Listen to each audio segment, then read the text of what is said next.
আমরা ভাই এই বাজেট ভালো না, এই বাজেট মানি না, কথায় কথা বলি। আর মানি না কেন, ভালো না কেন, এটা আয় ব্যয়ের হিসাব যদি না জানি, তার জন্য রাষ্ট্রীয় অপরাধ, এগুলো আমাদের জানতে হবে। তাহলে আমাদের এই যে বাজেট, এই বাজেটে আজকের মেইন বিষয় হলো কর্মসংস্থান, কর্মসংস্থানেই উন্নয়ন। আজকে আমাদের এই বাজেটের ঘোষণা। কিন্তু রাষ্ট্রীয়ভাবে যে বাজেট হয়েছে সেটা স্লোগান হলো গণতান্ত্রিক, মানবিক, ভুলে গেছি, প্রবৃদ্ধির অর্থনীতির অগ্রযাত্রা। হ্যাঁ, গণতান্ত্রিক অগ্রযাত্রা। তাইলে আমাদের এই স্লোগানটা হলো আমাদের রাষ্ট্রীয় বাজেটের স্লোগান, কিন্তু আমাদের স্লোগানটা হলো কর্মসংস্থানের উন্নয়ন। তার কারণ হলো আমরা গরিব মানুষের রাজনীতি করি, আমরা খেটে খাই, আমরা সাধারণ মানুষ। আমাদের যদি কর্মসংস্থান হয়, আমরা যদি দুই বেলা ভাত খেয়ে পরে বাঁচতে পারি, তাহলেই এটা হবে কি আমাদের মান উন্নয়ন, আমাদের জাতির উন্নয়ন, আমাদের অর্থনৈতিক উন্নয়ন। এটা নিয়ে আমাদেরকে এগিয়ে যেতে হবে।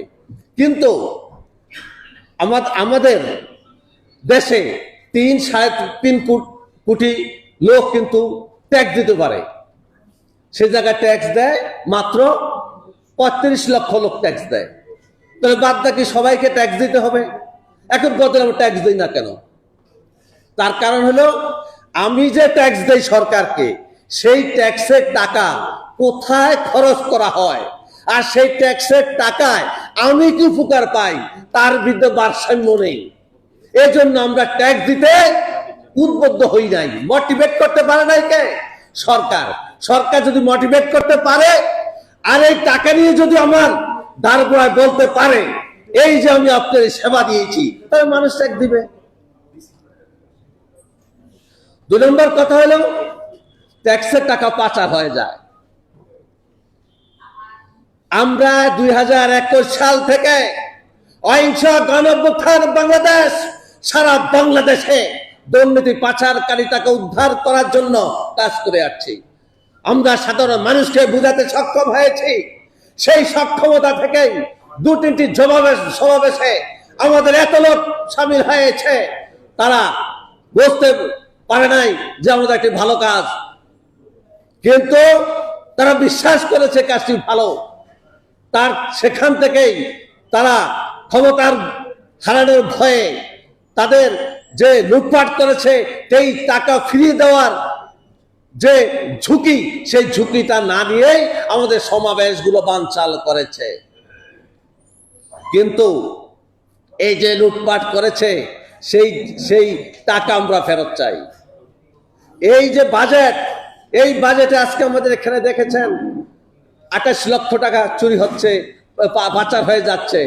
তাহলে গত 1.5 বছরে ইউনূস সাহেবের সরকার এবং তারেক জিয়ার 3 মাসের সরকারে আমরা দেখেছি পত্রিকায়, কাগজে, কলমে শত শত দুর্নীতিবাজদের হিসাব আছে। এই দুর্নীতিবাজরা টাকা কোথায় নিয়ে গিয়েছে সেই হিসাব আগামীতে জনগণের কাছে দিতে হবে। দুদক দুর্নীতিবাজ ধরছে, সেই দুদকের টাকা কোথায় যায় আমরা জানি না। ধরা পর্যন্ত এর পরের পর্যায়ে এই দুর্নীতিবাজের টাকা আমাদের হাতে পৌঁছে দিতে হবে। সেটাই হলো আমাদের কথা। পাচারকৃত টাকার মালিক এদেশের জনগণ। এদেশের জনগণের টাকা এই জনগণকে ফিরিয়ে দিয়ে এদেশের অর্থনীতিকে স্বনির্ভর পরিণত করতে হবে। আমরা আর ভিক্ষা চাই না, আমরা ঋণ চাই না, আমরা স্বনির্ভর জাতি হিসাবে মাথা উঁচু করে বেঁচে থাকতে চাই। এই বলে আমি আমার বক্তব্য শেষ করছি। আল্লাহ হাফেজ, আসসালামু আলাইকুম।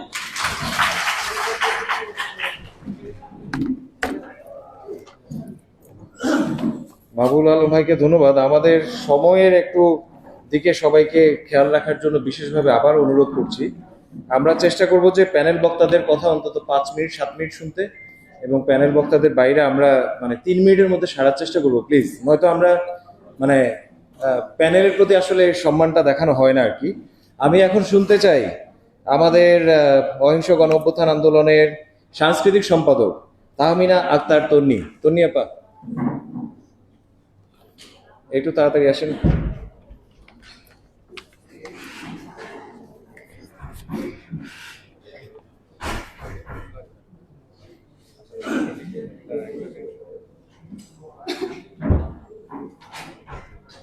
Excuse me?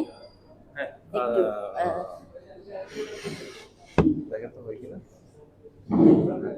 আসসালামু আলাইকুম। আমি তাহমিনা আক্তার তন্নি, অহিংস গণঅভ্যুত্থান বাংলাদেশের সাংস্কৃতিক বিষয়ক সম্পাদক।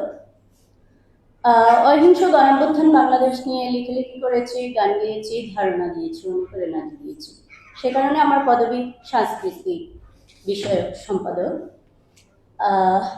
আজকে আমাদের যে আলোচনার মূল বক্তব্য, মূল বিষয়, সেটা হচ্ছে বর্তমান সরকারের যে ৯,০০০ কোটি টাকার যে বাজেট। আমাদের মূল আলোচনা হচ্ছে কর্মসংস্থানী উন্নয়ন এবং বৈষম্যহীন বাংলাদেশের আকাঙ্ক্ষা বনাম ৫৫ বছরের লুটপাটের ধারাবাহিকতার বাজেট, তার উপর মূল আলোচনা। তো আজকে আমি যেটা নিয়ে কথা বলবো সেটা হলো বর্তমান সরকারের যে বাজেট। আপনারা জানেন সরকার ৯,০০০ কোটি টাকার একটি বাজেট বানিয়েছে।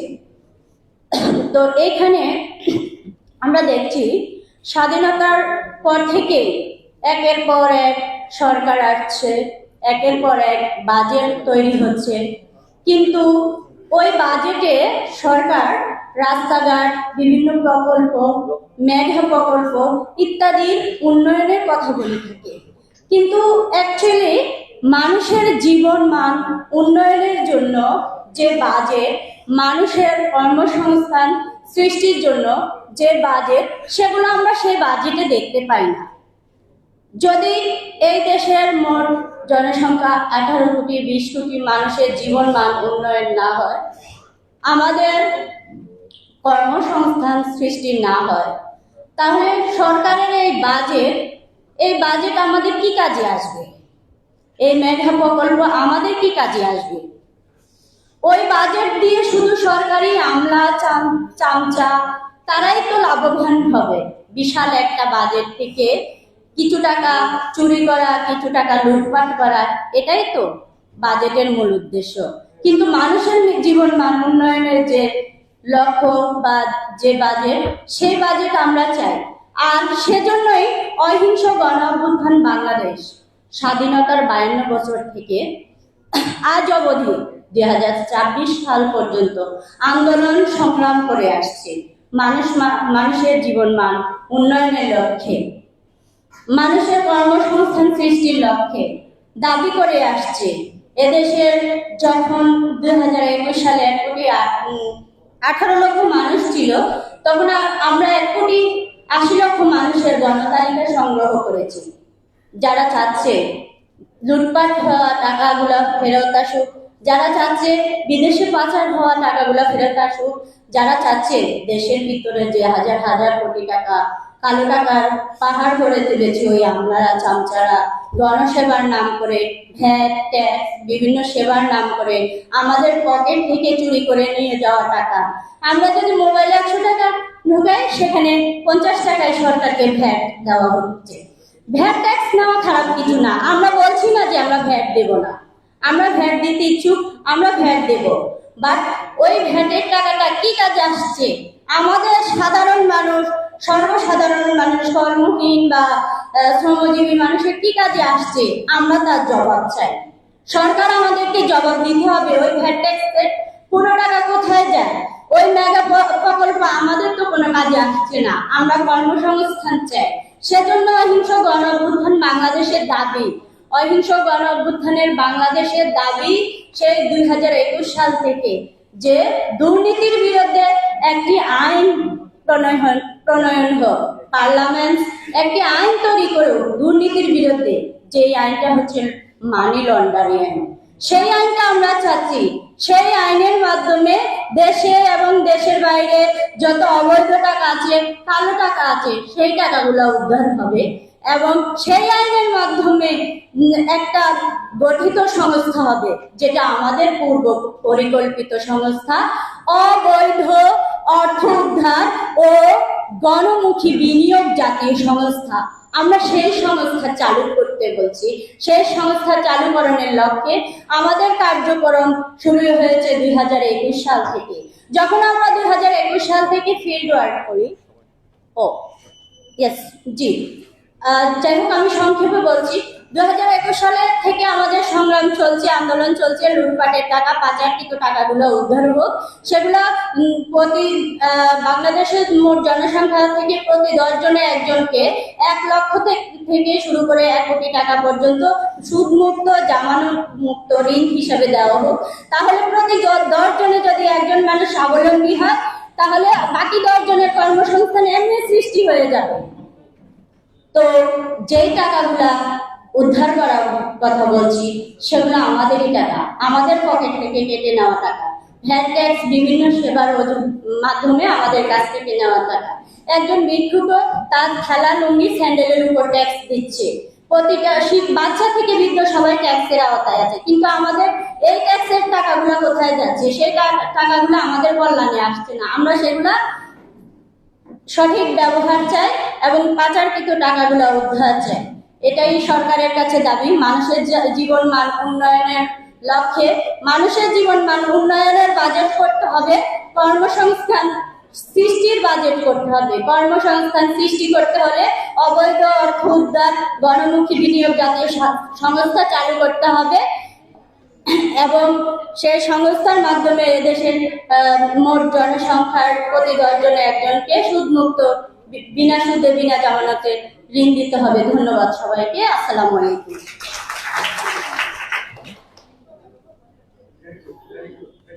আমাদের তন্নিয়াপার কথা আরো শুনতে পারলে ভালো লাগতো, কিন্তু আমাদের সময়ের দিকটা আমি বিনীতভাবে সবাইকে অনুরোধ করবো যে এটা খেয়াল রাখার জন্য। আমাদের সঙ্গে এর মধ্যে যুক্ত হয়েছেন, আমাদেরকে সম্মানিত করেছেন যুক্ত হয়ে অ্যাডভোকেট মনসুরুল ভাই সোহান, তিনি সাবেক সভাপতি কেন্দ্রীয় ছাত্রদল। আছেন অ্যাডভোকেট জাবির হোসেন, তিনি সদস্য স্থায়ী কমিটি জেএসডি। আছেন অ্যাডভোকেট মনোয়ারুল ইসলাম, আমাদের প্রিয় শহীদুল্লাহ ফরাইজি ভাই, যিনি গীতিকার এবং সংবিধান বিশেষজ্ঞ। আছেন কৌশিক আহমেদ, সংগঠক এনপিএ। শর্মী হোসেন, তিনি নর্থ সাউথ ইউনিভার্সিটি ইংরেজি বিভাগের শিক্ষক। আমরা ওনাদের কারো কারো কথা আশা করি শুনতে পাবো। আমি অনুরোধ করছি কৌশিক আহমেদ ভাইকে, তিনি সদস্য central council network for people's action, NPA.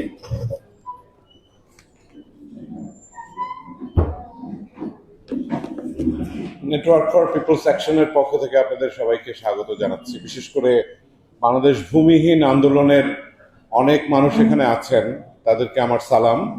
এবং আপনারা এই যে অহিংস গণঅভ্যুত্থান বাংলাদেশ, তার 2 জনের কথা শুনলাম এবং আপনাদের এই বক্তব্যটা আমার কাছে মনে হয়েছে যে অন্য একটা জিনিসের বাস্তব চিত্র তুলে ধরে। প্রতি 10 জনের মধ্যে একজন মানুষকে যদি 1 লাখ টাকা থেকে 1 কোটি টাকা দেয়ার আপনারা একটা কথা বলছেন, যেটা স্বাবলম্বী করার জন্য, এটা ওই চিত্রটা তুলে ধরে যে বাংলাদেশে 10 জন মানুষের মধ্যে একজন মানুষ, এই যে 10 জন মানুষের মধ্যে একজন মানুষ আমরা ভাবছি, এই জায়গা থেকেই আসলে আমি একটু সহজ করে বলতে চাই, আজকে যে কর্মসংস্থান, এই কর্মসংস্থানের একটা বড় ইস্যু আপনারা তুলে ধরছেন, যে ওই লোকটাকে টাকা দেবে, তার কর্মসংস্থানের ব্যবস্থা হবে। বাংলাদেশে এরকম মানুষ কত এখন আছে যারা কর্মসংস্থানের জন্য ঘুরতেছে? এই জিনিসটা আমাদের বোঝা দরকার। লাস্ট 3-4 বছর যাবত বাংলাদেশের প্রাইভেট সেক্টরের গ্রোথ কমে গেছে। কারণ হচ্ছে কি? কারণ হচ্ছে ব্যাংক থেকে টাকা চলে গেছে।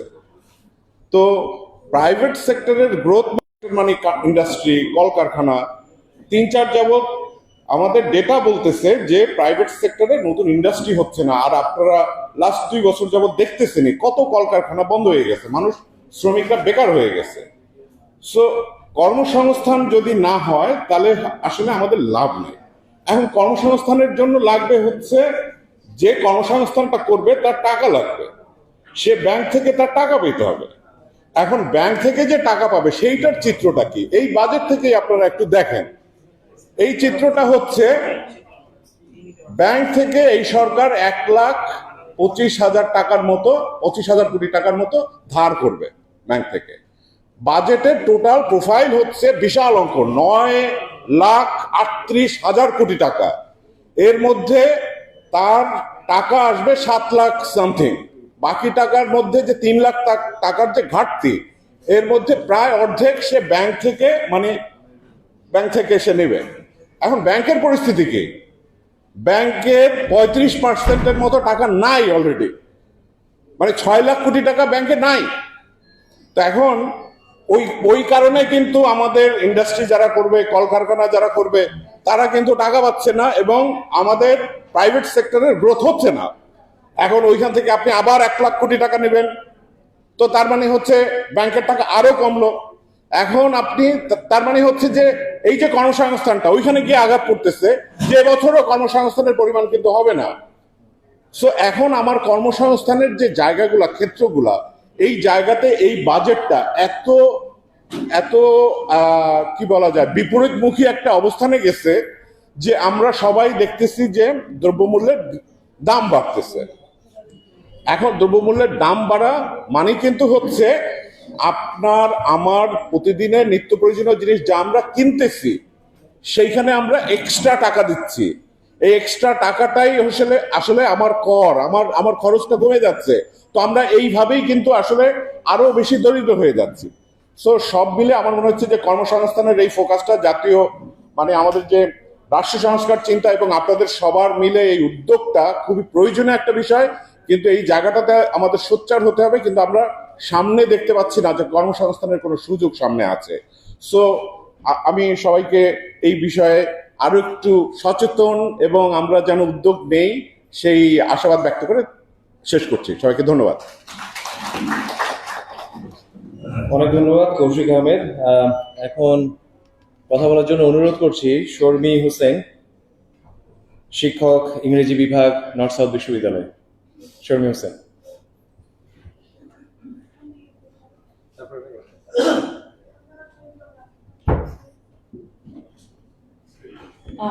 আমি আসলে অর্থনীতির লোক না, প্রথমেই ক্ষমা চেয়ে নিচ্ছি যে আমি বাজেট আলোচনায় কি আসলে যুক্ত করতে পারবো জানি না। তবুও কাইয়ুম ভাই ধন্যবাদ আমাকে জোর করে উপস্থিত এখানে বক্তৃতা দিতে আনার জন্য। আমি আসলে শিখতে এসেছি আপনাদের কাছ থেকে। তবুও যেহেতু কথা বলবো, ভাবলাম যে আমরা একটু কর্মসংস্থানের উন্নয়ন এই আলাপ করছিলাম। আমার যেটা খুবই সহজ বোঝাপড়া আছে এখানে বাংলাদেশের কর্মসংস্থানের ক্ষেত্রে, যে কর্মসংস্থানের নামে গত 30-40 বছর ধরে আমরা যেটা করেছি সেটা হচ্ছে যে আমাদের যে আদি কর্মসংস্থান কৃষি, সেইটাকে আমরা নষ্ট করে ফেলেছি এবং কৃষকের এই মানে কৃষির খাতে, যদিও কৃষি থেকে আমাদের সব থেকে one of the biggest GDP আসে কৃষি থেকে, কিন্তু সেটাকে আমরা নষ্ট করে ওদের ওই গ্রুপটাকে আমরা শহরে নিয়ে আসছি এবং তারপরে আমরা কর্মসংস্থান দাবি করছি। এই ক্ষতির জন্য আসলে আমাদের সবচেয়ে বড় যেই সামনে বিপদ অপেক্ষা করছে সেটা হচ্ছে সাস্টেনেবল এনভায়রনমেন্টের যে ক্ষতি, আপনার পরিবেশগত যে ক্ষতির মুখোমুখি আমরা দাঁড়িয়ে আছি। তো আমি জাস্ট এটুকুই বলতে চাই যে আমরা কর্মসংস্থান অবশ্যই চাইবো, বাট একই সাথে আমরা যদি পরিবেশের কথাটা মাথায় রেখে কর্মসংস্থান করি এবং যে আদি কর্মসংস্থানগুলো আমাদের অলরেডি আছে সেটাকে টিকিয়ে রাখার ব্যবস্থাটা বাজেটে থাকে এবং আলোচনায় থাকে, সরকার পর্যন্ত পৌঁছায়, তাহলে আমি আসলে মনে করবো যে প্রকৃত উন্নয়নের পথে আমরা আগাচ্ছি। কারণ মেগা প্রজেক্ট ইত্যাদিতে আমরা দেখলাম আসলে গত বহু বছর ধরে, কিন্তু এখন আসলে আমাদের টিকে থাকার প্রশ্ন এসে যাচ্ছে জলবায়ু পরিবর্তনের যেই সময় আমরা অবস্থান করছি। এবং আপনারা জানেন যে উন্নয়ন, খাদ্য, এগুলোর নাম করে এখন বাংলাদেশে যারা ক্যান্সার রোগী আছে তাদের মধ্যে অধিকাংশ কৃষক। আমরা জলবায়ুকে মাথায় রাখিনি, আমরা পাবলিক হেলথকে মাথায় রাখিনি, আমরা কৃষকদেরকে মাথায় রাখিনি। তো আমার মনে হয় বাজেটের ক্ষেত্রে এই জিনিসগুলোতে যোগ দেওয়াটা জরুরি। ধন্যবাদ। অনেক অনেক ধন্যবাদ শর্মিন হোসেন আপাকে। আমি এখন একজন ছাত্র প্রতিনিধি এবং তিনি একাধারে গবেষক, এবং সবচেয়ে একটা গুরুত্বপূর্ণ হচ্ছে যে এই অভ্যুত্থানে তিনি আসলে সিরিয়াসলি ইনজুর্ড হয়েছিলেন। আমরা এখন শুনবো ফারহান হোসেন জয়, ছাত্র এবং গবেষক। ফারহান হোসেন জয়।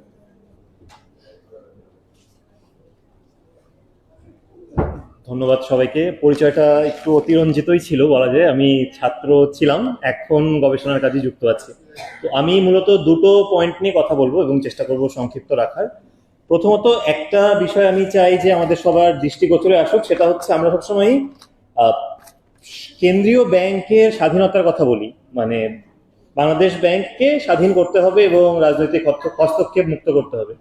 এই কথাটার সাথে আমার একটু দ্বিমত আছে। কারণটা হচ্ছে, আপনি ধরেন বর্তমান বাংলাদেশে আমরা জানি যে বাংলাদেশ ব্যাংকের যিনি গভর্নর তিনি রাজনৈতিকভাবে নিয়োগপ্রাপ্ত, একদম এখানে কোনো লুকাছাপার কিছু নাই।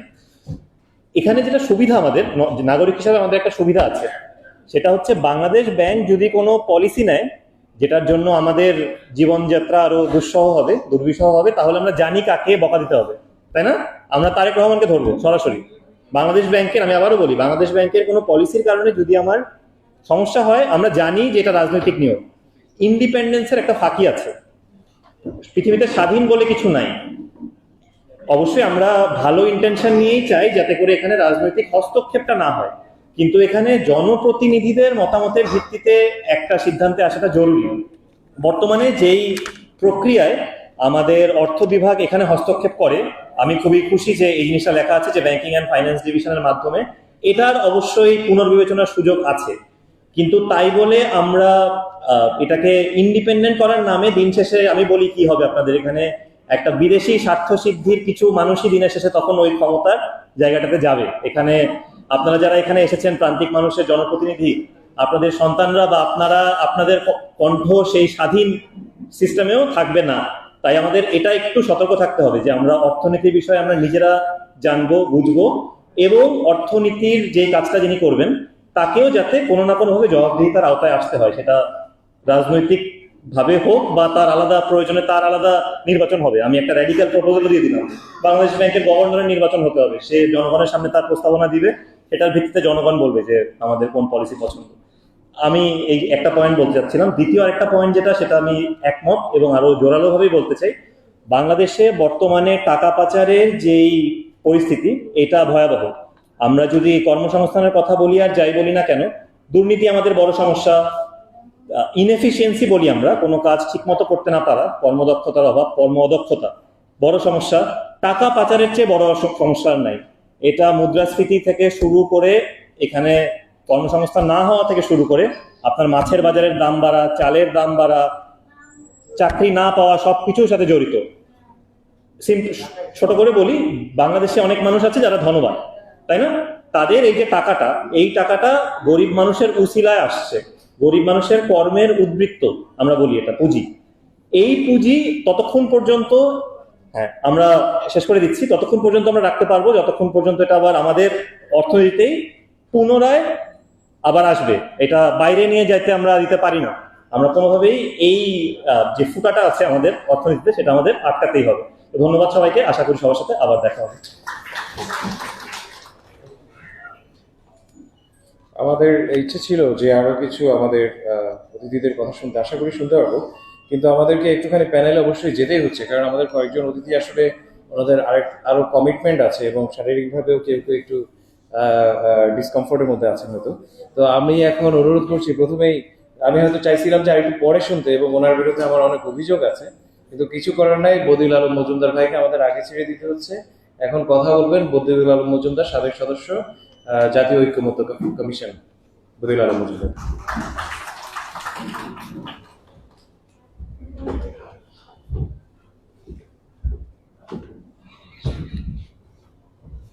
অনেক ধন্যবাদ। আমি চারদিকে যখন তাকাই তখন আমি দেখি আমি বোধহয় এখানে সবচেয়ে বয়োজ্যেষ্ঠ। ওতে বয়োজ্যেষ্ঠ হলে কলকব্জা যখন পুরানো হয় তখন অনেক রকম সমস্যা দেখা দেয়। তো আমারও আজকে আমি এ পর্যন্ত আমার যতটুকু মনে পড়ে আমি কোনো অনুষ্ঠান থেকে শারীরিক অসুস্থতার কারণে আগে চলে যাওয়ার কোনো ইতিহাস নাই আমার যতটুকু মনে পড়ে। কিন্তু আজকে আমাকে যেতে হচ্ছে কারণ আমি আসলেই কিছু ওই যে শারীরিক অসুস্থতায় ভুগছি। আর আমাদের দিদা যেটা বলছে আমার বিরুদ্ধে অনেক অভিযোগ আছে, তো অভিযোগ আপনি যতই তোলেন, আপনারা যতই তোলেন, আমি আই প্লিড গিলটি। ওকে, আমি এর জন্য দায়ী, এই দায় আমি নিচ্ছি। আমি জানি না অভিযোগ কি, তবুও আমি দায় নিচ্ছি যে এই অভিযোগে হবে আমি দায়ী। ওকে, এনিওয়ে, আমরা আপনাদের সকলেরই মনে আছে যে আমাদের মাননীয় প্রধানমন্ত্রী যখন দেশে ফিরেছিলেন ডিসেম্বর মাসে, তাই না? ডিসেম্বর মাসে তিনি ফিরেছিলেন এবং এবং তিনি ফেরার পর একটা গুরুত্বপূর্ণ বক্তব্য, অনেকগুলো বক্তব্য দিয়েছেন, তারপরে অনেকগুলো কথা তিনি বলেছেন। তার মধ্যে একটা গুরুত্বপূর্ণ বক্তব্য দিয়েছিলেন, মনে আছে কারো? যে আই হ্যাভ এ প্ল্যান, আমার একটা পরিকল্পনা আছে।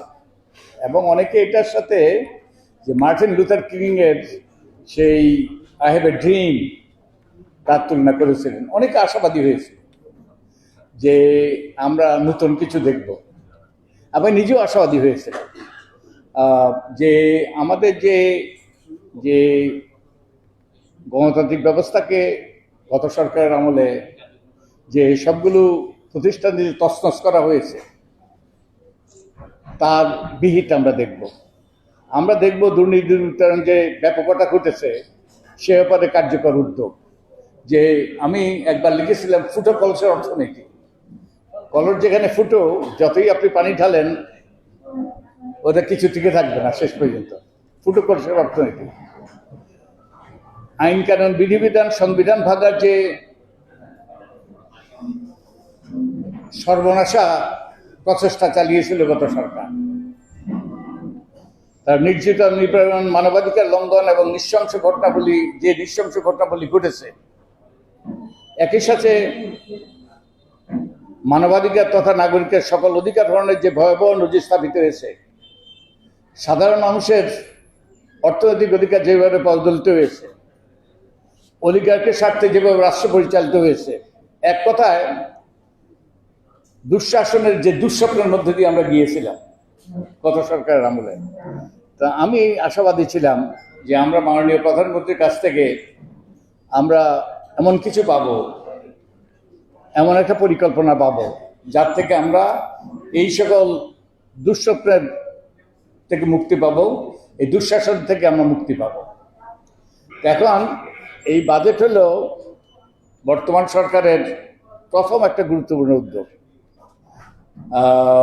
যদিও 100 দিনের মাথায়, তবুও সেই পুরানো কথা মর্নিং শোজ দিয়ে আমরা এই বাজেটের মাধ্যমে কি এই প্ল্যানটা দেখতে পাচ্ছি, যে পরিকল্পনাটা, যেই সকল অন্যায়, অবিচার, অপকর্ম, দুর্নীতি থেকে আমাদের পরিত্রাণ পাওয়ার কথা, আমাদের গণতান্ত্রিক ব্যবস্থাটাকে কার্যকর করার জন্য যে সকল পদক্ষেপ নেওয়ার কথা, আমাদের যেই সকল মানুষের অধিকার, বিশেষত সাধারণ মানুষের অধিকার যেভাবে পদদলিত হয়েছে, বিশেষত অর্থনৈতিক অধিকার, সে সম্পর্কে আমরা কোনো দিক নির্দেশনা পাচ্ছি কিনা। আমাদের গণতান্ত্রিক ব্যবস্থাটা যে কার্যকর হওয়ার কোনো দিক নির্দেশনা আমরা পাচ্ছি কিনা। তো সেই দিক থেকেই আমাদের মধ্যে বাজেটটা মূল্যায়ন করা দরকার। তা আমরা যদি, আমি বয়োজ্যেষ্ঠ হিসেবে অনেকগুলো বাজেট দেখেছি, অনেক বাজেট বক্তৃতা শুনেছি, আমি দেখেছি আমাদের যেই অর্থমন্ত্রী হোক না কেন, যেই সরকারে তা হোক না কেন, কতগুলো সুস্পষ্ট প্রবণতা লক্ষণীয়, কতগুলো সুস্পষ্ট প্রবণতা আমরা দেখেছি। একটা হলো বাজেট দিন দিন বেড়ে যাচ্ছে, প্রতি বছর বেড়ে যাচ্ছে, করে বেড়ে যাচ্ছে, এবং আমাদের সঙ্গতি আছে কি নাই সেটা বিবেচনা না করে। তো এবারও আমাদের তাই ঘটেছে। বাজেট কত, 9,38,000 কোটি টাকার বাজেট। আমাদের অর্থনৈতিক সংকট আছে, অনেক রকম অনিশ্চয়তা আছে, তা সত্ত্বেও আমরা সেই বিরাট মেগা বাজেট আমরা প্রণয়ন করেছি। তো এই অতীতের প্রবণতা এবারে আমরা লক্ষ্য করছি। তারপরে আমরা আরেকটা প্রবণতা হলো, আমরা দেখেছি যে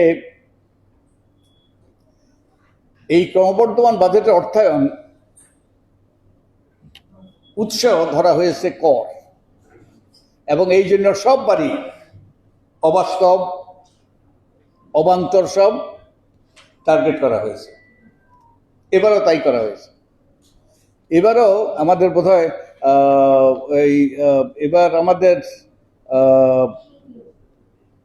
কত 6,04,000 কোটি টাকা আমাদের এনবিআর ট্যাক্স হিসাবে আদায় করবে, এরকম একটা লক্ষ্যমাত্রা নির্ধারণ করেছে। হ্যাঁ হ্যাঁ, ওই যে প্রায় 7 লাখ। ওকে, এই টাকা আমরা এনবিআর আদায় করবে। এই এনবিআর এর অতীতের যে ইতিহাস, তার থেকে কি আমরা আশাবাদী হতে পারি? অসম্ভব। এরই মধ্যে কিন্তু আমাদের গত এই অর্থ বছর যে কয় মাস গিয়েছে, তাতে আমরা একটা বিরাট ঘাটতি আমরা দেখতে পাচ্ছি, এবং এই ঘাটতি আমাদের আরো বাড়বে, এবং অত্যন্ত কি বলে দৃষ্টান্ত সৃষ্টিকারী ঘাটতি সৃষ্টি হবে। তো এবারও সেই প্রবণতা, একটা অবান্তর যে ট্যাক্স আদায়ের একটা লক্ষ্যমাত্রা নির্ধারণ করেছে। আরেকটা প্রবণতা আমরা লক্ষ্য করেছি যে বাজেটের মূল কাঠামো ঠিক রেখে, যে বাজেটে জানেন আপনারা একটা অগ্রাধিকার দলিল এবং একই সাথে আয় ব্যয়ের দলিল। তো এই অগ্রাধিকার বিবেচনা করে যে আয় ব্যয়গুলো নির্ধারণ হয়, বিশেষত ব্যয়গুলো নির্ধারণ হয়। তো অতীতে যেটা আমরা দেখেছি যে এই ছকবাঁধা বাজেট, তাতে বেড়েছে প্রতি বছরই, এই এখানে সেখানে একটু একটু বাড়ানো কমানো, এগুলো এই গতানুগতিক বাজেট খাতগুলোতে আরো অনেক ক্ষেত্রে অতিরিক্ত বরাদ্দ দেওয়া হয়েছে, 2-1 ক্ষেত্রে কম বরাদ্দ দেওয়া হয়েছে। অর্থাৎ একটা ছকবাঁধা বাজেট আমরা অতীতে দেখেছি। এবং এই ছকবাঁধা বাজেটের একটা কারণ হলো আমাদের দায় আগে থেকেই নির্ধারিত। যেমন আমাদের এই যে অতীতে যত আমরা ধার করে যে পোলাও কোরমা খেয়েছি, ধার করে যে লুটপাট করেছি, অতীতে যে সকল ধার করেছে সরকার, ওই যে যখনই বাজেটে ঘাটতি হয়, তখন হয় ধার করে যে বাজার থেকে, না হয় বাইর থেকে ধার করে, না হয় টাকা ছাপে, এর মাধ্যমেই ঘাটতি পূরণ করা হয়। তো আমাদের এই বাজেটের ছকবাঁধা হওয়ার একটা বড় কারণ হলো কতগুলো অব্লিগেশন, কতগুলো দায় আগের থেকে ঠিক করা থাকে। যেমন ওই যে আমি বললাম যে আমাদের যে ঋণ এবং ঋণের যে সুদ পরিশোধ করা, সেটা দিন দিন বেড়ে যাচ্ছে। আর এছাড়া কতগুলো প্রকল্প, যেমন আমাদের সেই রূপপুর প্রকল্প, যেখানে বিরাট দুর্নীতি হয়েছে, সেই টাকাগুলো আমাদের পরিশোধ করতে হবে, যেই ঋণ করেছি তা পরিশোধ করতে হবে। এছাড়া আমরা কতগুলো সেতুস্থি তৈরি করেছি, যেমন ওই পদ্মা সেতুর সাথে রেল লাইন, যেখানে বলা হয়েছে, যেখানে আশা করা হয়েছিল অনেকগুলো ট্রেন চলবে, এখানে বোধহয় দিনে 7-8টা ট্রেন চলে মাত্র। এগুলো সেতুস্থি তৈরি করেছে, এবং এগুলোর দায় আমাদের এর মধ্যে সৃষ্টি হয়েছে, এবং এগুলোর থেকে আমাদের পরিত্রাণ নাই। তাই এগুলোর জন্যই আমাদের ওই ছকের মধ্যে আটকা পড়তে হয়। যেমন আমাদের যেই আদানির সাথে যে চুক্তি, যেই চুক্তির ফলে আমাদের বহু টাকা প্রতি বছর আমাদেরকে দিতেই হবে, এই জন্য ছকবাঁধা বাজেট হয়ে গিয়েছে।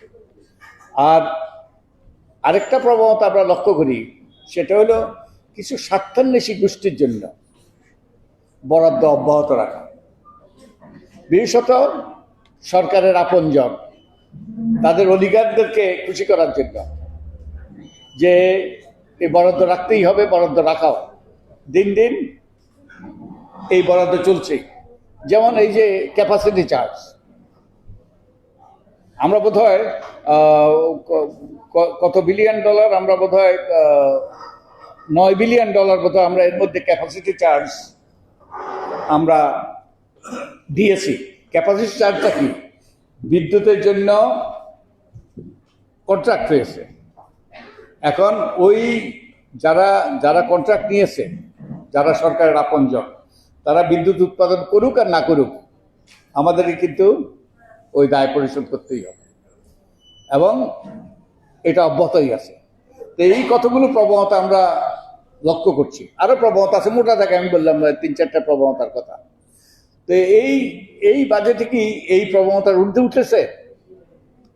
একই তো প্রবণতা আমরা দেখতে পাই। একই রকম সেই উচ্চাভিলাষী বাজেট, একই রকম অগ্রাধিকার, একই রকম বিনিয়োগ, একই রকম ব্যয়ের খাত, এবং উচ্চাভিলাষী ট্যাক্স আদায়ের সেই অবাস্তব যেই প্রক্ষালন, এগুলো আমরা অতীতের মধ্যে দেখতে পাচ্ছি। তো এখন তো এটাও একটা আমাদের বলতে হবে যে এটাও একটা কি আমাদের ছকবাঁধা বাজেট। অতীতে যেরকম ছকবাঁধা বাজেট ছিল, আমাদের এবারেও সেরকম ছকবাঁধা বাজেট। তো এখন আমাদের অনেকগুলো অগ্রাধিকার কিন্তু আছে আমাদের। যেমন একটা অগ্রাধিকার হলো কর্মসংস্থান, বড় অগ্রাধিকার। এবং কর্মসংস্থানের অবশ্যই সরকার কর্মসংস্থানের কথা বলছে, সরকার কর্মসংস্থানের জন্য বরাদ্দও দিয়েছে, কিন্তু আমাদের এইদিকে বিশেষভাবে নজর দেওয়া দরকার। কারণ আমাদের তরুণদের একটা বিরাট সংখ্যা যারা কর্মসংস্থানের বাইরে আছে। প্রতি বছর লাখ লাখ ছেলে মেয়ে যে বাজারে, যে কর্মসংস্থানের বাজারে প্রবেশ করছে, কিন্তু তাদের সে কর্মসংস্থানের সেই সুযোগ অত্যন্ত সীমিত। আমাদের বাংলাদেশের জনসংখ্যার অধিকাংশ উঠতি বয়সে। আমরা অর্থনীতিবিদরা একটা কনসেপ্টের কথা বলি, ডেমোগ্রাফিক ডিভিডেন্ড। যেই দেশে তরুণের সংখ্যা যত বেশি, সেই দেশের অর্থনৈতিক সম্ভাবনা তত বেশি। কারণ তরুণরাই কর্মক্ষম, আমাদের মতো ব্যক্তিরা ভোক্তা, আর তরুণরাই হলো উদ্যোক্তা, তরুণরাই হলো ঝুঁকি নিতে পারে, এবং তরুণরা হলো উৎপাদক। তাই যে দেশে তরুণদের সংখ্যা যত বেশি, সেই দেশের অর্থনৈতিক সম্ভাবনা তত বেশি। আমাদের দেশের একটা বিরাট জনগোষ্ঠী তরুণ। তো তাহলে এই সুযোগটা, এই যে ডেমোগ্রাফিক ডিভিডেন্ডের যে সুযোগ, সেই সুযোগটা যদি কাজে লাগাইতে হয়, তাহলে কি করা দরকার? আমাদেরকে তরুণদেরকে প্রস্তুত করতে হবে, তাদের জন্য সুযোগ সৃষ্টি করতে হবে, তাদের জন্য মানসম্মত শিক্ষার ব্যবস্থা করতে হবে। আমাদের শিক্ষা ব্যবস্থা কি হয়েছে? কি ভালো হচ্ছে না খারাপ হচ্ছে? দিন দিন তো খারাপই হচ্ছে। কারণ আমাদের যে ছাত্র রাজনীতির নামে যে অপকর্মগুলো ঘটে, এবং অন্যান্য যেই সকল যে দলীয়করণ ইত্যাদি কারণে আমাদের শিক্ষার মানে দিন দিন অবনতি ঘটেছে। আমাদের বিশ্ববিদ্যালয়গুলোতে অধিকাংশ ক্ষেত্রে শিক্ষক নিয়োগ, অন্তত অতীতে যেটা ঘটেছে, শিক্ষক নিয়োগ হতো, এটা ভোটার নিয়োগ হতো। তো এখন এই ব্যাপারে আমরা কি কোনো উদ্যোগ দেখেছি? বরং আমরা দেখেছি যে বিশ্ববিদ্যালয়গুলোতে সবগুলোতে দলীয় ভিত্তিতে মনোনয়ন দেওয়া হয়েছে, নিয়োগ দেওয়া হয়েছে, ভাইস চ্যান্সেলর নিয়োগ দেওয়া হয়েছে। শুধু তাই নয়, কতগুলো ক্ষেত্রে কতগুলো বিশ্ববিদ্যালয়ের সুস্পষ্ট অর্ডিন্যান্স আছে। এই অর্ডিন্যান্সে সুস্পষ্টভাবে প্রক্রিয়া বলা আছে কিভাবে ভাইস চ্যান্সেলর নিয়োগ দেওয়া হয়েছে। ঢাকা বিশ্ববিদ্যালয়ে একটা নির্বাচন হবে, নির্বাচনের মাধ্যমে প্যানেল হবে, প্যানেলের ভিত্তিতে ভাইস চ্যান্সেলর নির্বাচিত হবে। তো সেগুলো সবগুলো উপেক্ষা করে আমরা যেটা করেছি, দলীয় ভিত্তিতে নিয়োগ দিয়েছি। তারপরে তো আমাদের যদি এইভাবে যদি হয়, তাহলে আমাদের সবচেয়ে কর্মসংস্থানের যেটা সম্ভাবনা,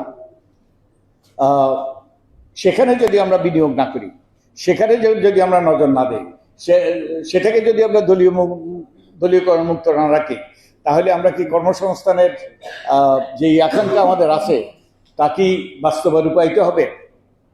তারপরে আমাদের যেটা আরো দরকার, প্রতিষ্ঠানগুলোকে ঢেলে সাজানো। আমাদের প্রতিষ্ঠানগুলোকে, যে আমাদের দুর্নীতি দমন কমিশনকে ঢেলে সাজানো, আমাদের মানবাধিকার কমিশনকে ঢেলে সাজানো, আমাদের আদালতকে স্বাধীন করা, আইনের শাসন প্রতিষ্ঠা করা। আপনারা হয়তো অনেকে জানেন, আর কেউ কেউ হয়তো গিয়েছেনও, মালয়েশিয়া কিংবা কোরিয়া কিংবা সিঙ্গাপুরের কথাই ধরেন। সিঙ্গাপুর ছিল এক সময়ে, এটাকে বলা হয়তো মসকিউটো ইনফেস্টেড ফিশারম্যানস ভিলেজ, যেটা মশা অধ্যুষিত জেলে পল্লী। এখন তারা পৃথিবীর উন্নত দেশগুলোর অন্যতম। এটা ছোট্ট দেশ, সিটি স্টেট, লোকজন অনেক, কিন্তু কোনো সম্পদ নেই। কিন্তু তারা পৃথিবীতে সম্পদশালী হয়েছে কিভাবে? থ্রু রুল অফ ল, আইনের শাসন প্রতিষ্ঠার মাধ্যমে। তো আইনের শাসন প্রতিষ্ঠার মাধ্যমে আমরা কি করেছি? বরং আইনের শাসন প্রতিষ্ঠার জন্য যে আদালতের রায় হয়েছিল গত বছর সেপ্টেম্বর মাসে, আমার মনে হয়, যে স্বাধীন সচিবালয় প্রতিষ্ঠা করা এবং বিচারক নিয়োগের ব্যাপারে আইন করা, এবং একই সাথে সংবিধানের 116 অনুচ্ছেদ বাতিল করে ওটা 1972-এর যে 116 অনুচ্ছেদে ফিরিয়ে আনা। তো সরকার কি করেছে? এটা কি মেনেছে? এই জন্য গত অন্তর্বর্তীকালীন সরকার তিনটা অধ্যাদেশ জারি করেছিল, এবং এই অধ্যাদেশগুলো সরকার অনুমোদন তো করেই নেই, বরং আদালতে যে রায় দিয়েছিল গত সেপ্টেম্বর মাসে, সেই আদালতের রায় অমান্য করেই তারা এই অধ্যাদেশগুলো তারা বাতিল করেছে। এবং শুধু তাই নয়, আদালতে গিয়ে তারা ওই যে গত বছর যে আদালতের রায় দিয়েছে হাইকোর্ট, তার উপর স্থগিতাদেশ চেয়েছে এবং স্থগিতাদেশ পেয়েছে। তো এবং যে ওইসব দেশ, কোরিয়া নিয়ে আমি নিজে গবেষণা করেছি। কোরিয়া আর বাংলাদেশ 1971 সালে একই অবস্থা ছিল, $100 পার ক্যাপিটা ইনকাম। $100 পার ক্যাপিটা ইনকাম। এখন কোথায়? কোরিয়া উন্নত দেশগুলোর অন্যতম, আর আমরা কোথায়? আমাদের $3,000 বেশি আমাদের পার ক্যাপিটা ইনকাম। তো আমাদের এটা কিভাবে হয়েছে?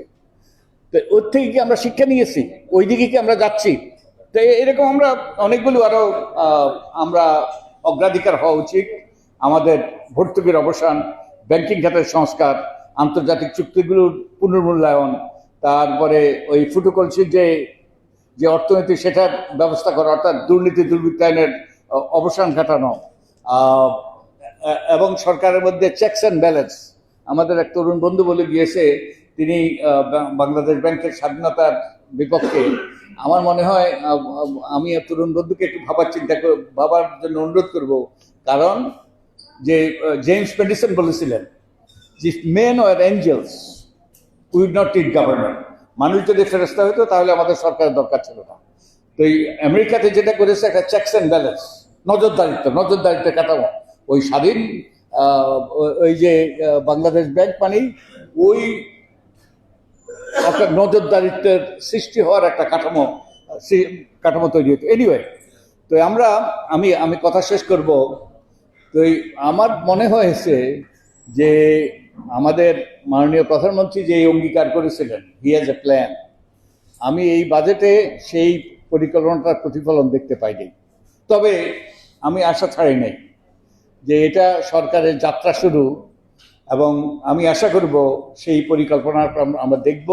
এই পরিকল্পনা বাস্তবায়নের মাধ্যমে আমাদের যে অন্যায়, অবিচার, দুর্নীতি, দুর্বৃত্তায়ন, শোষণ, বঞ্চনা ইত্যাদি হয়েছে অতীতে, আমাদের সংবিধান লঙ্ঘন, প্রতিষ্ঠান ভাঙার যে মহোৎসব হয়েছে, সেগুলোর অবসান ঘটার জন্য তিনি দ্রুতই তার পরিকল্পনাটা আমাদের সামনে তুলে ধরবেন, এবং তার মাধ্যমে আমরা একটা পরিবর্তিত, উন্নত, সমৃদ্ধ বাংলাদেশ পাবো, এবং যেখানে গণতান্ত্রিক ব্যবস্থাটা কার্যকর হয়েছে, সুশাসন প্রতিষ্ঠিত হয়েছে, এবং সাধারণ মানুষের অধিকার নিশ্চিত হয়েছে। তো আমাকে আমন্ত্রণ জানানোর জন্য ধন্যবাদ। আমি বোধহয় বেশি লম্বা করে ফেলেছি। অনেক ধন্যবাদ আমার কথা শোনার জন্য।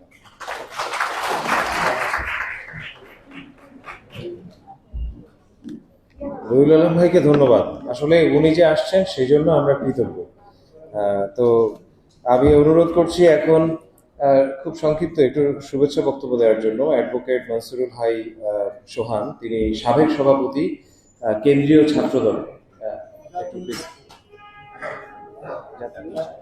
আচ্ছা, আপনি একটু।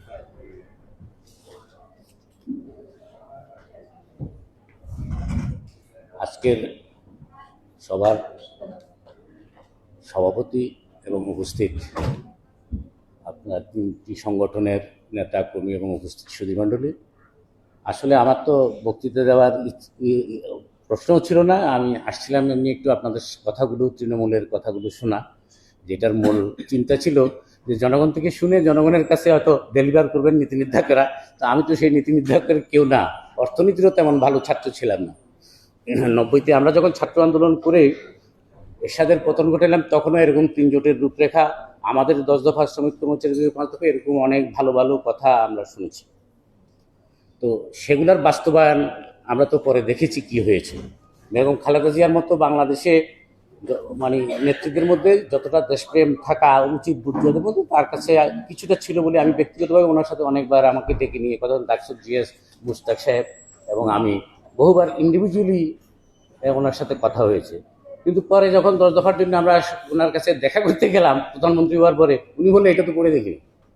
এবং আমি আশ্চর্য হয়েছি। হ্যাঁ, 2-1 বছর ওই যে তত্ত্বাবধায়ক সরকারের মতো বিষয় নিয়ে ওনাদের সাথে আন্দোলন সংগ্রাম, আপনারা যে অহিংস আন্দোলন বলছেন, এটা একটা গণতান্ত্রিক চাপ প্রয়োগের একটা ব্যাপার, কিন্তু সেখানের জন্য একটু ভায়োলেন্সের মতো ঘটনাও ঘটেছে। এবং এই তত্ত্বাবধায়ক সরকারের জন্য ফন্দি ফিকির, ওই 62 বছর বানায় দেওয়া বিচারকদের, আমাদের মধুর সেবের কর্মটা, এগুলো আপনারা সবাই জানেন। কিন্তু আমার প্রশ্ন হচ্ছে যে বাংলাদেশের যে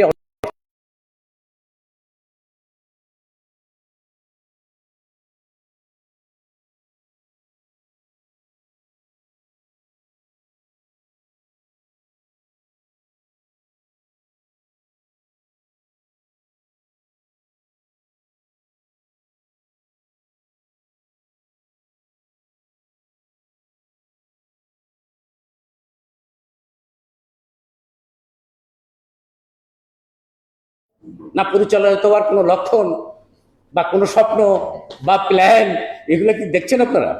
আমি তো দেখি না। আগে যেমন ওই আমাদের বদিউল আলম মজুমদার সাহেব যেরকম বলেছেন, আমাদের শ্রদ্ধেয় ব্যক্তি উনি, ক্যাপাসিটি চার্জের নামে, তো এরকম আগেও দেখেছি, খাম্বার কথা শুনেছি, নানা কথা শুনেছি, আপনারাও শোনেন। মানুষ বলে খাম্বা অমুক হয়েছে তমুক হয়েছে, আমি এগুলো আর বলতে চাই না। এগুলো বলতে বলতে হয়েছে। আমার সাথে যারা ছিলেন তারা তো সবাই এখন তো 1 ডজন মন্ত্রী এবং 50 জনের উপরে বোধহয় এমপি হবেন, আমার থেকে শুরু করে সবাই আছে। তো প্রশ্ন হলো লাভটা কি হয়েছে? কারণ সেই বাংলাদেশের অর্থনৈতিক মূল ইয়েটা কি, লক্ষণটা কি, তার ইয়েটা কি, এটা পরিষ্কারভাবে দেখা গেছে। এখানে মাফিয়া চক্র, অলিগারদের একটা রাজত্ব, দুর্নীতিবাজ আমলা এবং বিদেশি কিছু তাবেদারদের একটা রাষ্ট্র। এই রাষ্ট্রটা তো আপনার বা সংখ্যাগরিষ্ঠ মানুষের রাষ্ট্র নয়, এটা খুব সত্য কথা। ওই যে আমাদেরকে আমার বন্ধুরা বলেন যে সমাজতন্ত্রের তো আমাদের সুন্দর 72 সংবিধানে লেখা আছে সমাজতন্ত্র, ধর্মনিরপেক্ষতা, খুবই সুন্দর কথা, কিন্তু কাজের গরু তো কাগজে আছে, গোয়ালে তো নাই। গোয়ালে গেলে দেখবেন ওইটা কাগজের মধ্যেই লেখা আছে সমাজতন্ত্র। কাজে কি আপনারা দেখেছেন শেখ মুজিবুর রহমান সাহেব সমাজতন্ত্র বাস্তবায়ন করবে? শেখ হাসিনা সমাজতন্ত্র কায়েম করবে? বেগম খালেদা জিয়া সমাজতন্ত্র কায়েম করবে? তারেক সাহেব সমাজতন্ত্র কায়েম করবে? ওনারা কৃষক শ্রমিকের মুক্তি আনবে? ওনারা শ্রমিক কৃষকের একাত্ম প্রতিষ্ঠা করবে? ওনারা সমাজতন্ত্র প্রতিষ্ঠা করবে? সমাজতন্ত্র প্রতিষ্ঠা করার জন্য ওনাদের যত সদিচ্ছাই থাকুক, যত রাজনৈতিক কর্মসূচিই থাকুক, যত বাকশালের ব্যবস্থা কায়েম করুক, সেটা ফলপ্রসূ হতে পারে না। কারণ সমাজতন্ত্র কায়েম করার জন্য তার যে সাংগঠনিক কাঠামো দরকার, যে ধরনের অর্থনৈতিক মানে আত্মত্যাগী ক্যাডারের দরকার, যে ধরনের রাজনৈতিক দৃঢ়তা থাকা দরকার, যে ধরনের ভিশন এবং মিশন থাকা দরকার, তার সেই লুটপাটের লোকদের, ওই যে দালালদের, ওই যে রাজনৈতিক কামলাদের, রাজনৈতিক বদলিয়া বলি আমি এদেরকে, এরা তো কেউ রাজনৈতিক কর্মী না। এখন রাজনৈতিক দলের কোনো কর্মী কি ওই প্রধানমন্ত্রী যাচ্ছে, আমার নেতা যাচ্ছে, দৌড়াইতে দৌড়াইতে যান শেষ করে বলতে পারে? আমাদেরও নেতা ছিল, আমরা মাওলানা ভাসানীকে অত্যন্ত শ্রদ্ধার সুখে দেখতাম। আমার বাবা দেখতাম একটা পাঞ্জাবি ওনার জন্য শিখাইলে কদ্দরের, উনি মাওলানা ভাসানীর জন্য একটা শিখাইতেন। তো তাই তার তো এই শ্রদ্ধার্থ এই না যে ওনাকে দেখলে দৌড়াইতে দৌড়াইতে আত্মবিকৃতি মর্যাদা হীন করে এটা তো রাজনৈতিক কামলা বলি আমি।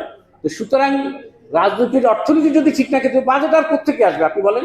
বাজেটের আকার বাড়বে, কারণ আকার না বাড়লে আজকে যে শিশুটি জন্মগ্রহণ করবে তার ঋণের বোঝা আগামীকাল যেটা হবে তার দ্বিগুণ হবে। আজকে যদি 100 টাকা ঋণের বোঝা নিয়ে মাথায় জন্মগ্রহণ করে শিশু, আগামী বছর বাজেটে আস্তে আস্তে দেখবেন যে তা বেড়ে গেছেন, সেটা ওই টাকায় থাকছে না। তো কেন হচ্ছে?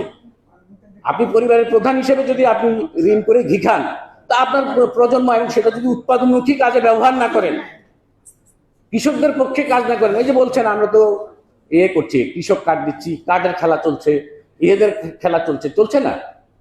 কিন্তু আপনি কি বলেন কৃষকদের তাতে কি কোনো উন্নতি করবে? হ্যাঁ, আপনি কিছু কামলা তৈরি করবেন, আপনি কিছু ভোটার তৈরি করবেন, আপনার লুটপাটের জন্য কিছু অনুগামী, কিছু সহযোগী, কিছু লুটেরা, কিছু ধামাদারার লোক, জমিদারেরা যেরকম লাঠিয়াল লাগতো সেরকম কিছু লাঠিয়াল আপনার হবে। কিন্তু আলটিমেটলি ওই যে খাল কেটে কুমিরে আনবেন, কারণ খাল কাটার জন্য যে ধরনের পরিবেশ, আপনি তো একটা পার্লামেন্টও এটা তোলেন নাই যে আমরা এরকম করবো। এটার জন্য কোনো স্টাডি হয়েছে? এটার জন্য কোনো গণসংযোগ হয়েছে? গণ আলোচনা হয়েছে? আপনাদের মতো গোল টেবিল বৈঠক হয়েছে? এত বড় পার্লামেন্ট, এত আন্দোলন সংগ্রামের পার্লামেন্ট, ওই সেখানে তো তুললেন না এটা, যে আমরা এইভাবে একটা খাল কাটবো, সমগ্র জাতিকে ঐক্যবদ্ধ করে। এটা তো আর একক তারেক জিয়ার বিষয় না। তো রাষ্ট্রের এত লক্ষ লক্ষ টাকা আপনি ব্যবহার করবেন, এইভাবে প্রত্যেকটা বিষয় এরকম আছে। এগুলো বলতে গেলে একাডেমিশিয়ান দেবেও আর সে সময়ও নয়, সে সুযোগও নাই। তো আমি শুধু একটা আপনাদের কাছে বলবো যে আপনারা যে দাবিগুলো তুলেছেন, আমি এটা খুব মনোযোগ দিয়ে দিই, মোটামুটি এগুলো ভালো। আপনাদেরকে তো আজকেও আর কালকেও বাংলাদেশকে নিজের পায়ে দাঁড়াতে হবে। তো দাঁড়াতে গেলে আমাদেরকে অবশ্যই স্বাবলম্বী অর্থনীতি গড়ে তুলতে হবে, পরিকল্পিত অর্থনীতি গড়ে তুলতে হবে, এবং একটা নিজস্ব পায়ের উপরে দাঁড়িয়ে এরকম ঋণের বোঝা বা ঘাটতি, লুটপাট, বিলাসী এইসব বাজেট দিতে হবে না। কিন্তু প্রশ্ন হলো, এটা দাবি দিলে ওই যে বললেন বগলের নিচে ইট, মুখে শেক করে যার বগলের নিচে ইট। ওই যে আমাদের ধরেন বহু কষ্ট করে তত্ত্বাবধায়ক সরকার আমাদের বিচার ব্যবস্থাটা নিয়ে গেছিল, যে সচিবালয় প্রতিষ্ঠা, কিন্তু হয়েছে এটা? ওনারা তো এক বৈঠকে তোলেন নাই, মানবাধিকার কমিশন বাদ দিয়ে দিচ্ছেন।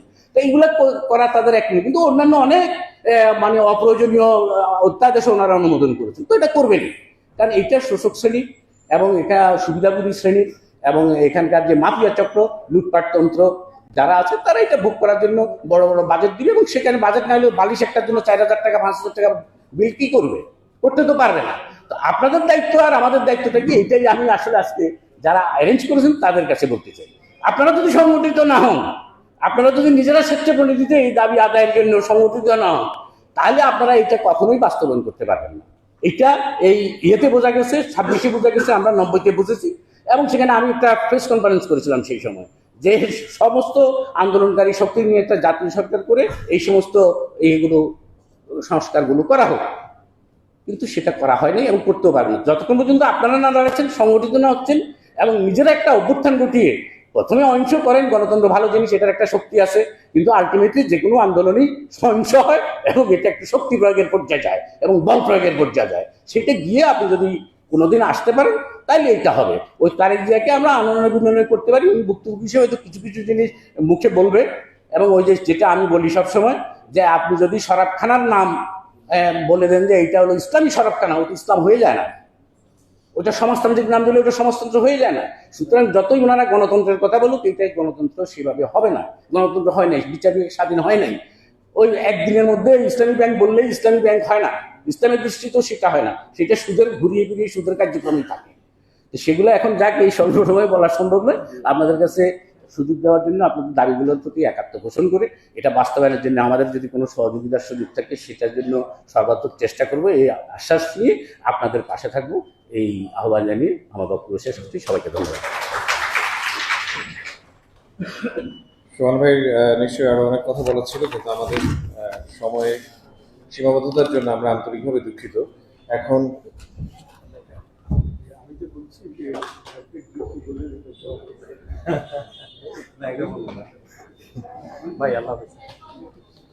আমাদের বদিউল আলম মজুমদার ভাই বিদায় নিচ্ছেন।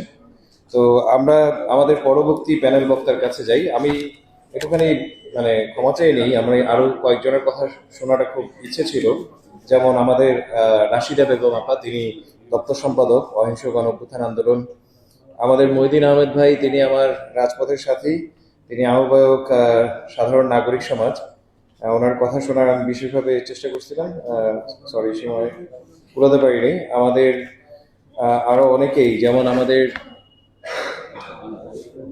ফিরোজা আপা, তিনি একজন নারী সংগঠক এবং খুবই দুর্ধর্ষ সংগঠক কারওয়ান বাজার এলাকায়। গতকালকে উনি খুব দারুণ একটা প্রোগ্রাম করছেন। তো আমি এখন আমাদের প্যানেলের পরবর্তী বক্তার কাছে যাই। এখন কথা বলার জন্য অনুরোধ করছি নাঈম আহমেদ, তিনি আহ্বায়ক JDP justice and democracy party. Naim Ahmed.